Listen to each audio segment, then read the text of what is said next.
André, antes de tudo, eu queria te perguntar uma coisa muito legal. Cara, muito legal, muito legal, muito Fala, legal doutor. mesmo. Qual é a sensação de ser um Power Ranger, cara? Maravilhosa, cara. Na verdade, essa história do Power Rangers foi até engraçado, porque eu já tinha feito Power Rangers na minha vida, mas eu não tinha sido um Ranger.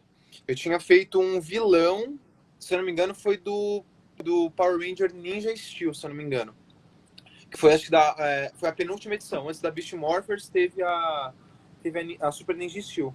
E eu fiz um vilão, mas foi tipo uma ponta muito específica, né? Que apareceu numa batalha e tudo mais, enfim. Do Staberus, eu lembro até hoje.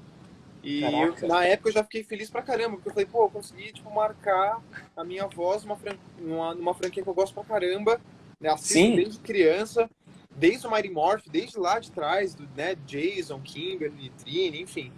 Assisto desde o comecinho. Eu falei, pô, já fiquei feliz pra caramba. Aí, quando surgiu a oportunidade, um tempo depois, não, que a gente queria fazer um teste, tudo mais com você. Eu falei, pô, legal, nem sabia que era Ranger, porque a gente geralmente não sabe que a gente vai fazer teste, que vai dublar, o que vai fazer. Eu falei, beleza. Aí eu fiquei sabendo que era Power Rangers. Aí eu falei, nossa, que legal, espero que eu passe. E eu nem sabia que ele também ia se tornar um Ranger, porque a princípio o Nate, até o sétimo episódio, ele é o cientista da equipe, então ele ajuda a desenvolver as armas e tal, a manipular o Morphex, que é o elemento químico principal que vai reger a série inteira, né? Um elemento químico especial, enfim. Aí eu descobri depois que ele viraria um Ranger. Inclusive, ó, eu até preparei aqui, ó. Já até... Agora, André, eu queria saber de você se você tem parentesco com o Tadeu Schmidt. Você tem Não tenho. primo, parente? Não... Ó, já falaram do Tadeu Schmidt, já falaram do Oscar Schmidt também, mas não tenho nada desses caras aí. Nada. Só... Pô, cara, Sou diferentão. você tem que falar que porque assim, né? A galera vai dar uma moral, mas a vocês, meu primo, assim, é primo de terceiro grau, mas é primo, é que assim, a gente nunca se viu e tal, porque minha mãe morava longe. Eu faço muito isso, cara. Quando tem alguém famoso que tem meu sobrenome, por exemplo, a família minha mais assim, é distante, sabe? Bastante Imagina se eu tivesse o sobrenome DiCaprio, André DiCaprio.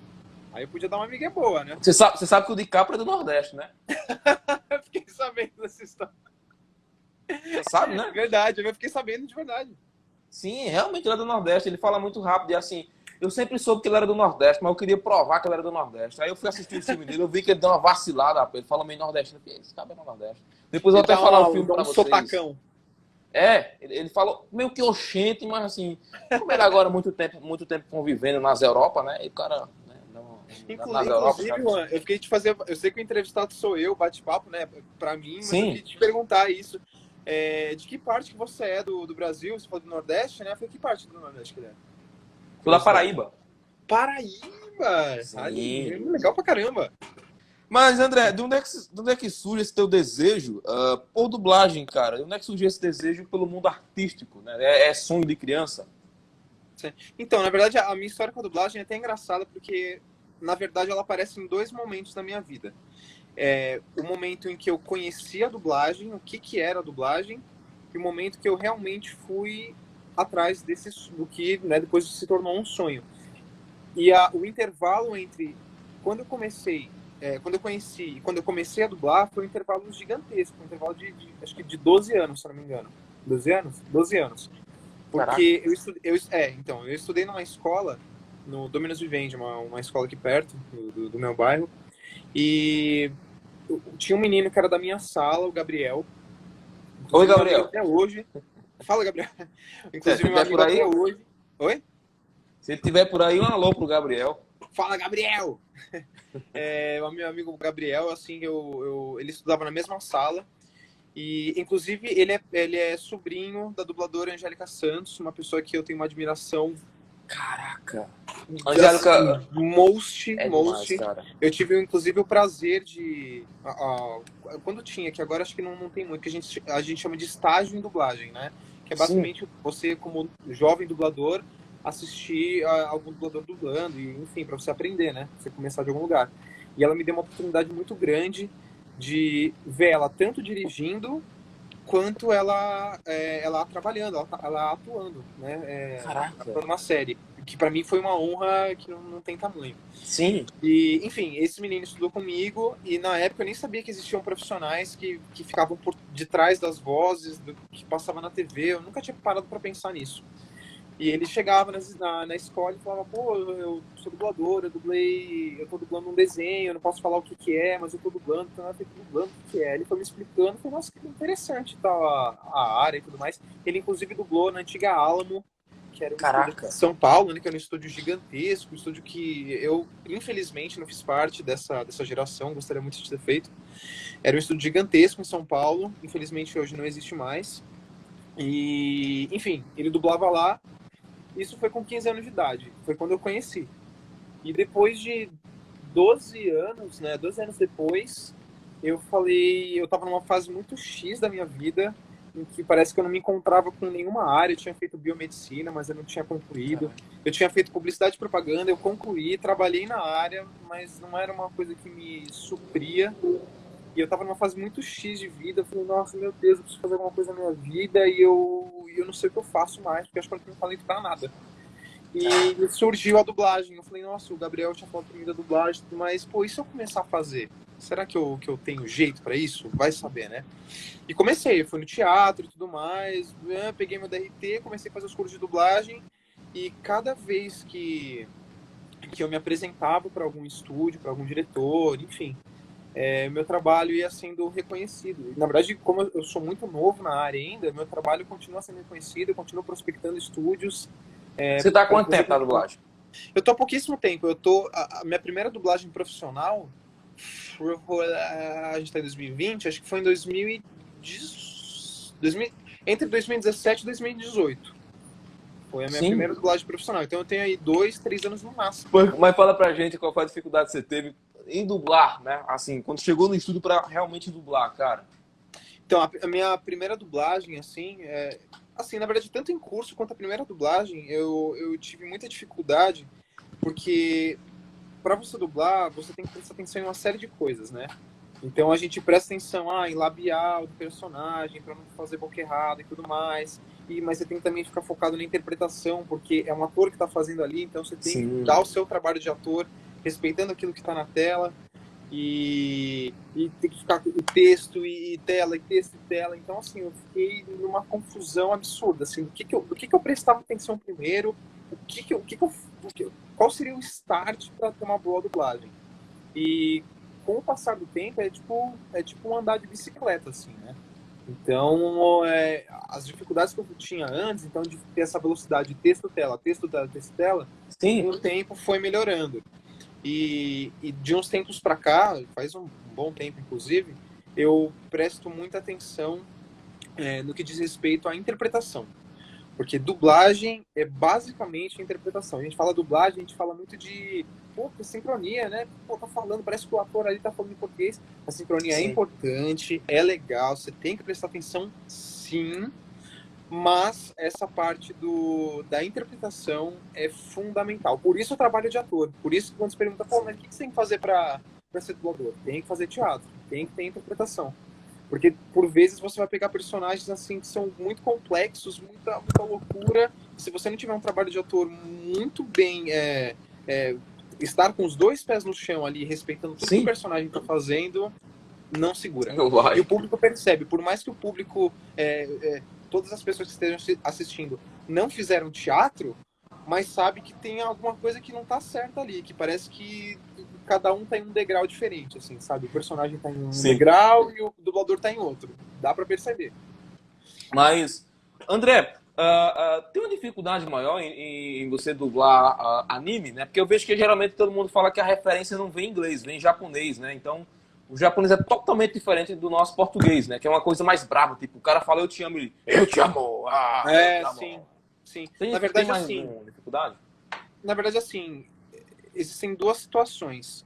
Existe a situação de que o anime de fato está em japonês, mas tem a situação que o anime está em inglês, o que te deixa o que é mais tranquilo, vamos dizer assim, né? Porque como é uma língua latina ainda, você ainda está habituado com algumas coisas. Agora, de fato, o japonês é bem complicado, porque eles têm um sistema de fonemas, né? O jeito de fala deles é justamente tudo no suquinho. Você não vai dublar, né? Oh, eu tô aqui fazendo isso.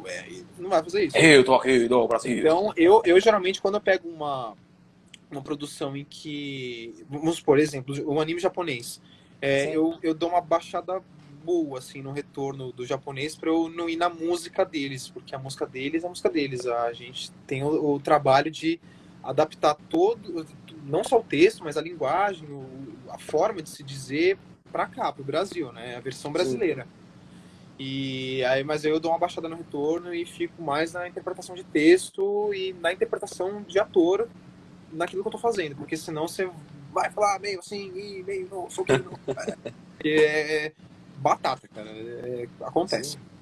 Assim, sendo sincero com a gente, André, dá alguma merda muito grande se algum dublador falar de alguma produção, ou depende da produção? Porque assim, talvez se o Marco Ribeiro falasse que o Homem de Ferro morreria no Ultimato, talvez a merda fosse merdona mesmo. Mas sei lá, uma produção pequena, se o cara falar, dá também uma merdona? Cara, você acredita que eu tava conversando isso com um amigo meu ontem, e esse meu amigo nem é dublador, nem nada. Não é ator, enfim, ele é artista. Inclusive o Vitor tá aqui na live, não sei se ele ainda tá, mas ele tá na live. Vitor, abração pra você. E ele me perguntou justamente, mas pô, dá uma merda, o que acontece e tal? Na verdade, o lance da confidencialidade, antes de mais nada, é uma prática de trabalho em relação à ética. Então, aquilo que a gente está fazendo, aquilo que a gente está produzindo no estúdio, a gente não fala, e existe um contrato para isso, né? Que é o que a gente chama de contrato de confidencialidade. Resumindo, por mais cagou tudo. Então, aliás, podem não, existem as não é retaliação que fala. As punições, vamos dizer assim, né? Tipo, multas. E mesmo também o estúdio não confiar mais em você como profissional da área, porque você é o boca aberta, você está assinando um contrato de confidencialidade do que aquilo que está sendo produzido na casa não pode ser falado. É uma exigência também não só do estúdio, mas é uma exigência do cliente. O cliente não pode falar, não pode falar que está sendo produzido aquilo ali. E aí, de repente, você foi lá e, não, olha, está sendo produzido a produção tal no estúdio tal. Então, assim, ocorre também o lance de você também não ser mais chamado para trabalhar na casa, porque, né, se a gente tá falando de ética do trabalho, você já tá sendo antiético, então por que a casa vai te querer lá? Não vai querer, né? Então... Complica muito. É difícil, não pode. Inclusive, por exemplo, falando em confidencialidade, a confidencialidade de localização em games, né, quando você vai dublar um game, ela é mais chata ainda do que com dublagem. Caraca. Então existe uma confidencialidade absurda. Eu lembro que a primeira vez que eu entrei no estúdio de games, inclusive na Maxima, um estúdio que me acolheu assim também, nossa, um amor no coração. A primeira coisa, oi, tudo bem, bom dia, seu nome é André, eu tenho uma escala, sei lá, as duas. Tá bom, André, então tá aqui, ó, seu contrato de confidencialidade, tá bom? Então aguarda aqui que daqui a pouco você entra. Aí no contrato a gente vê o que a gente vai fazer, mas é a primeira coisa, não pode falar, é confidencial, o cliente não quer, o estúdio não pode vazar. Não pode dizer alguma. E até porque, assim, eu acredito que todo mundo já entendeu que, assim, quando você fala de um projeto de cinema, videogame, game, na verdade, anime, seja qual for o projeto de dublagem, acaba que quem perde não é nem você, é talvez até a produção, porque um investimento de bilhões, milhões de reais para se fazer um filme, um desenho, uma série, um game. Então, assim, você está cagando com a empresa. O que você falou uma coisa, na verdade, que é muito correta, vamos dizer assim. Que, por exemplo, se você pega clientes grandes, por exemplo, você pega a Marvel, que é Disney Pixar, né? A Disney com a Marvel agora, ou pega a própria Disney. Já tá bom de mudar o nome já, porque ninguém mais entende. Um é Marvel, outro é Disney, juntou tudo agora. Bota um nome só, fica mais fácil. Nem eu lembro tudo. Quando a gente está lidando com empresas muito grandes, assim, com distribuidoras com produtoras muito grandes, assim, a Disney e tudo mais, enfim, a parte de confidencialidade é mais chata ainda. Sim. Mas não existe confidencialidade maior ou menor. Existe confidencialidade. Então, se eu não posso falar que eu estou fazendo alguma produção da Disney, eu também não posso falar que eu estou fazendo uma novela coreana X. Não posso falar, é um contrato. Então... complicado, hein? Aí quando sai a gente pode falar, obviamente, né? Porque aí já lançou e tudo mais, aí você pode falar, eu dublei tal personagem na série tal, aí você fica à vontade. Mas antes de lançamento, não pode. Não dá. Não pode.